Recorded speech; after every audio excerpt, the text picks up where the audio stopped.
வணக்கம். தந்தியின் பாட்காஸ்ட் செய்திகளை வாசிப்பது விக்னேஷன். முதலில் தலைப்புச் செய்திகள். அமெரிக்காவின் 47வது அதிபராக பதவியேற்றார் ட்ரம்ப். வாஷிங்டன் டிசியில் உள்ள கேபிட்டல் கட்டடத்தில் கோலாகலம்.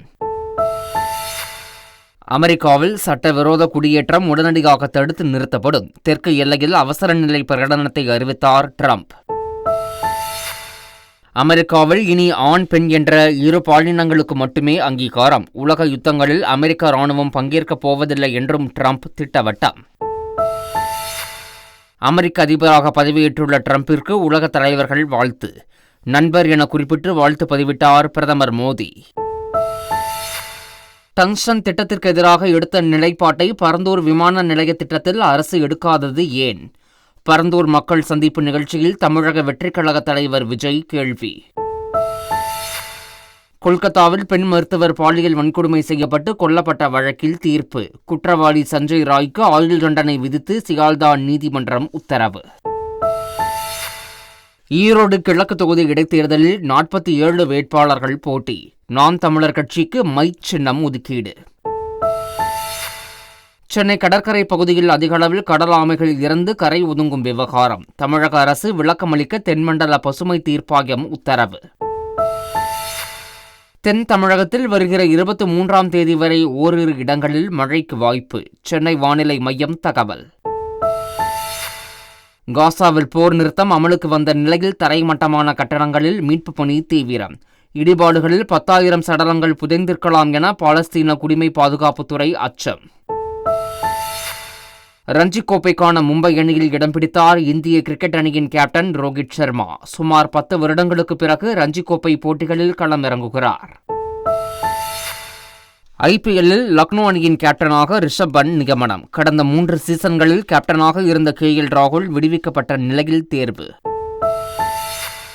இனி விரிவான செய்திகள். அமெரிக்காவின் 47வது அதிபராக டொனால்ட் ட்ரம்ப் பதவியேற்றுக் கொண்டார். துணை அதிபராக JD வான்ஸ் பொறுப்பேற்றார்.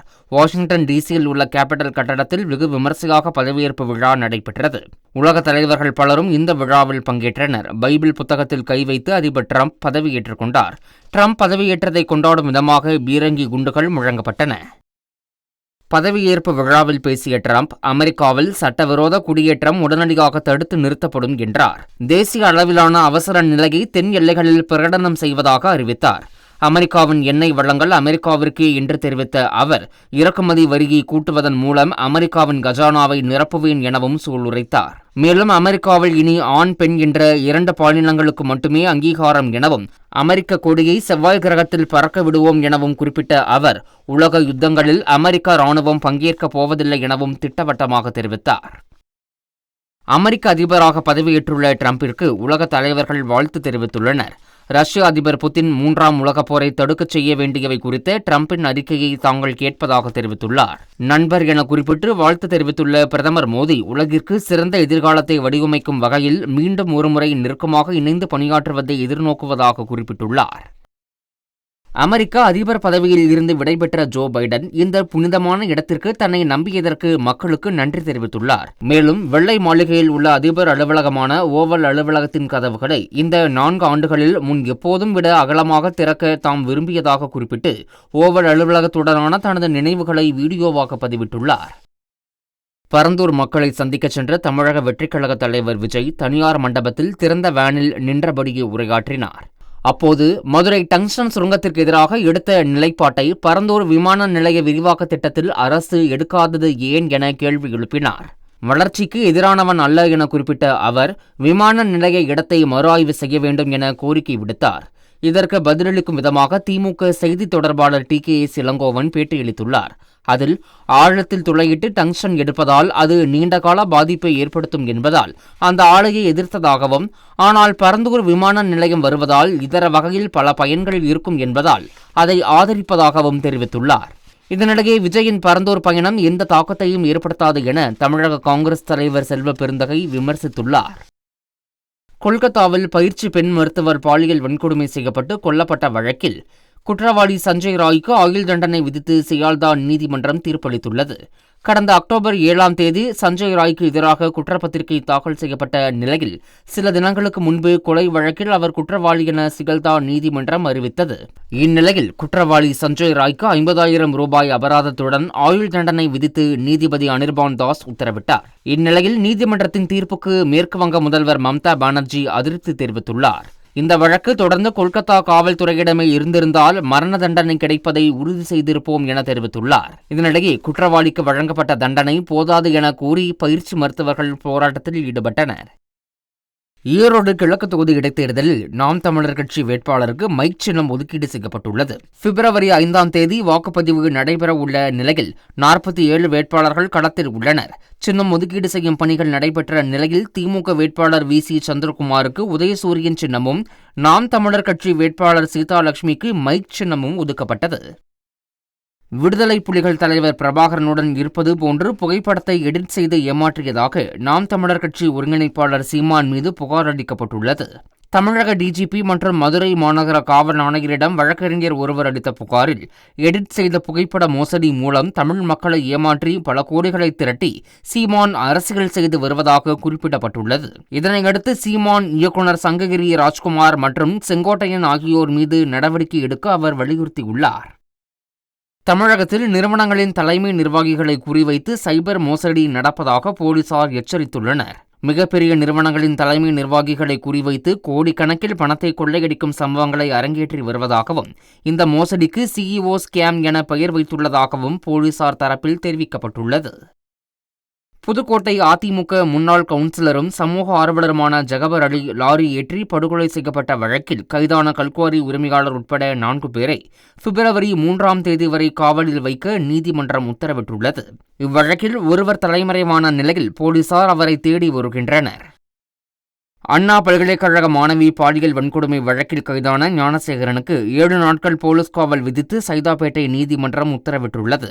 பலத்த பாதுகாப்புடன் ஞானசேகரனை புழல் சிறையில் இருந்து போலீசார் நீதிமன்றம் அழைத்து வந்த நிலையில் சுமார் 1 மணி நேரம் தனியாக விசாரணை மேற்கொண்ட மாஜிஸ்ட்ரேட் 7 நாட்கள் போலீஸ் காவல் எடுத்து விசாரிக்க அனுமதி வழங்கினர். திருச்செந்தூர் சுப்பிரமணிய சுவாமி கோயிலில் 9 கும்ப கலசங்களும் புதுப்பிக்கப்பட்டு சிறப்பு பூஜைகளுடன் மீண்டும் ராஜகோபுரத்தில் வைக்கப்பட்டது. வருகிற ஜூலை 7ஆம் தேதி குடமுழுக்கு நடைபெறும் என அமைச்சர் சேகர் பாபு தெரிவித்திருந்த நிலையில் குடமுழுக்கு அன்று கும்ப கலசங்களுக்கு புனித நீர் ஊற்றப்பட உள்ளது. மத்திய உள்துறை அமைச்சர் அமித்ஷாவை கொலை வழக்கில் குற்றம் சாட்டப்பட்டவர் என விமர்சித்த விவகாரத்தில் ராகுல் காந்திக்கு எதிரான அவதூறு வழக்கு விசாரணைக்கு உச்சநீதிமன்றம் இடைக்கால தடை விதித்தது. ராகுல் காந்தியின் மனுவுக்கு பதிலளிக்க ஜார்க்கண்ட் அரசுக்கும் புகார்தாரர் நவீன் ஜாவுக்கும் உச்சநீதிமன்றம் உத்தரவிட்டுள்ளது. கோமியம் குடித்தால் காய்ச்சல் குணமாகும் என்று சென்னை ஐஐடி இயக்குநர் காமகோடி கூறியதால் புகழ்பெற்ற அந்த கல்வி நிறுவனத்தின் தரத்தை அவர் குறைத்து விட்டாரோ என்ற ஐயம் ஏற்பட்டுள்ளதாக அமைச்சர் ஏவ வேலு அதிருப்தி தெரிவித்துள்ளார். இதேபோல காமகோடியின் பேச்சு அவர் வகிக்கும் பதவிக்கு அழகல்ல என்று காங்கிரஸ் எம்பி கார்த்தி சிதம்பரம் குறிப்பிட்டுள்ளார். இதனிடையே கோமியத்தில் மருத்துவ குணங்கள் நிறைந்துள்ளது ஆய்வு முடிவுகளில் தெரிய வந்துள்ளதாக சென்னை ஐஐடி இயக்குநர் காமகோடி தெரிவித்துள்ளார். பூஞ்சை பாக்டீரியாவிற்கு எதிரான பண்புகள் கோமியத்தில் உள்ளதாகவும் விருப்பமுள்ளவர்கள் கிடைத்தால் ஐஐடியில் இது தொடர்பான ஆய்வில் ஈடுபடலாம் என்றும் அவர் அழைப்பு விடுத்துள்ளார். சென்னை கடற்கரை பகுதிகளில் கடல் ஆமைகள் அதிக அளவில் இறந்து கரை ஒதுங்கும் விவகாரம் குறித்து விளக்கமளிக்க தமிழக அரசுக்கு உத்தரவிடப்பட்டுள்ளது. இது தொடர்பாக தாமாக முன்வந்து வழக்கை விசாரணைக்கு எடுத்த தென்மண்டல பசுமை தீர்ப்பாயம் இதற்கு யார் பொறுப்பு என்றும் நிரந்தர வழிகாட்டு விதிமுறைகள் இருந்தாலும் ஏன் அமல்படுத்தவில்லை என்றும் நீதிபதிகள் கேள்வி எழுப்பினர். கர்நாடகாவில் பட்டப்பகலில் தொழிலதிபரின் காரை வழிமறித்து கொள்ளையடிக்கப்பட்ட சம்பவம் அதிர்ச்சியை ஏற்படுத்தியுள்ளது. கேரளாவைச் சேர்ந்த சூஃபி என்கிற பாக்க வியாபாரியின் காரை மைசூர் அருகே வழிமறித்த முகமூடி கொள்ளையர்கள் 1.5 லட்சம் ரூபாய் பணத்தையும் காரையும் கொள்ளையடித்துச் சென்றனர். குற்றவாளிகள் டெல்லி பதிவெண் கொண்ட வாகனத்தில் வந்ததோடு ஹிந்தியில் பேசியுள்ளனர். 3 தனிப்படைகள் அமைத்து போலீசார் அவர்களை தேடி வருகின்றனர். பெங்களூருவில் அமலாக்கத்துறை அதிகாரிகள் என கூறி ஐடி நிறுவன ஊழியரிடம் 11 கோடி ரூபாய் மோசடி செய்த 3 பேர் கைது செய்யப்பட்டனர்.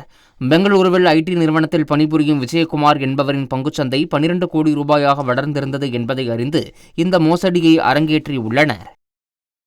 டெல்லியில் சட்டவிரோதமாக வசிக்கும் வங்கதேசத்தவர்கள் மீது கடும் நடவடிக்கை எடுக்குமாறு காவல் ஆணையருக்கு துணைநிலை ஆளுநர் உத்தரவிட்டுள்ளார். மும்பையில் நடிகர் சைஃப் அலிகானை கத்தியால் குத்திய வங்கதேசத்தைச் சேர்ந்த முகமது ஷரீஃபுல் என்பவரை போலீசார் கைது செய்தனர்.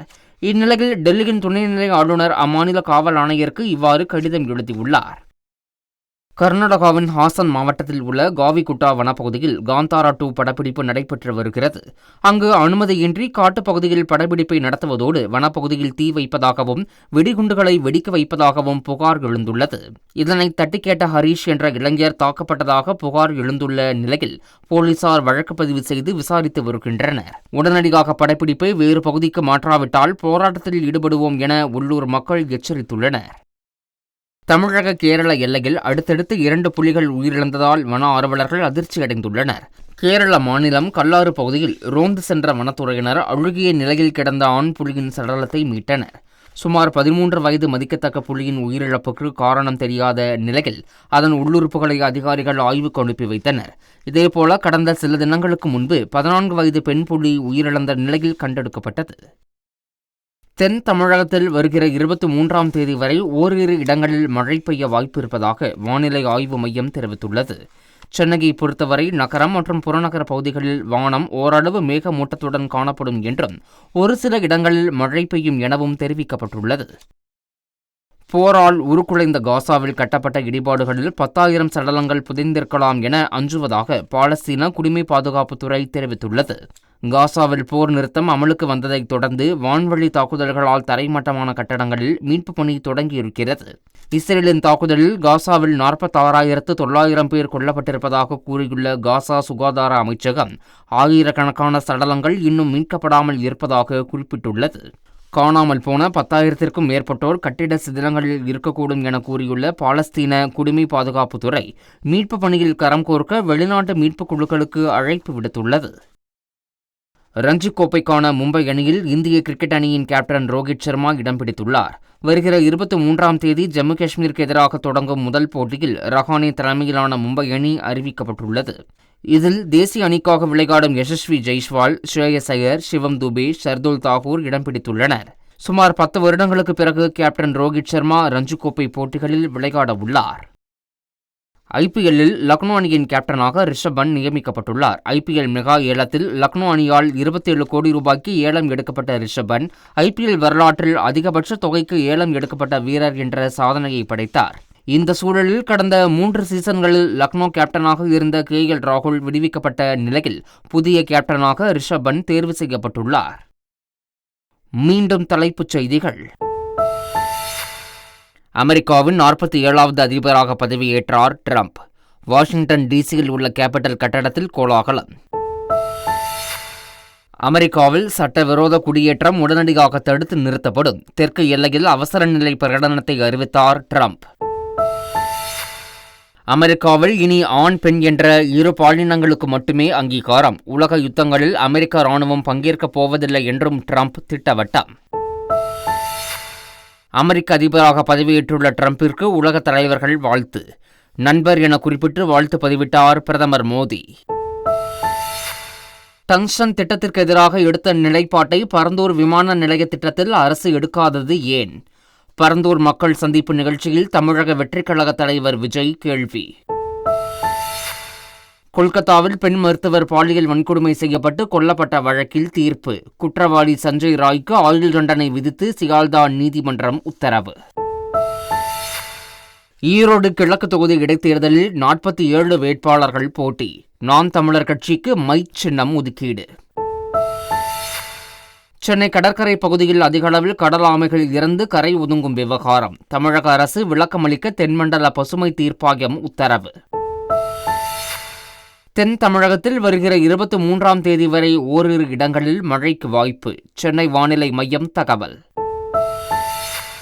காசாவில் போர் நிறுத்தம் அமலுக்கு வந்த நிலையில் தரைமட்டமான கட்டடங்களில் மீட்புப் பணி தீவிரம். இடிபாடுகளில் 10,000 சடலங்கள் புதைந்திருக்கலாம் என பாலஸ்தீன குடிமை பாதுகாப்புத்துறை அச்சம். ரஞ்சி கோப்பைக்கான மும்பை அணியில் இடம் பிடித்தார் இந்திய கிரிக்கெட் அணியின் கேப்டன் ரோஹித் சர்மா. சுமார் 10 வருடங்களுக்கு பிறகு ரஞ்சி கோப்பை போட்டிகளில் களமிறங்குகிறார். ஐபிஎல்லில் லக்னோ அணியின் கேப்டனாக ரிஷப் பண்ட் நியமனம். கடந்த 3 சீசன்களில் கேப்டனாக இருந்த KL ராகுல் விடுவிக்கப்பட்ட நிலையில் தேர்வு. இத்துடன் இன்றைய பாட்காஸ்ட் செய்திகள் நிறைவடைந்தன. வணக்கம்.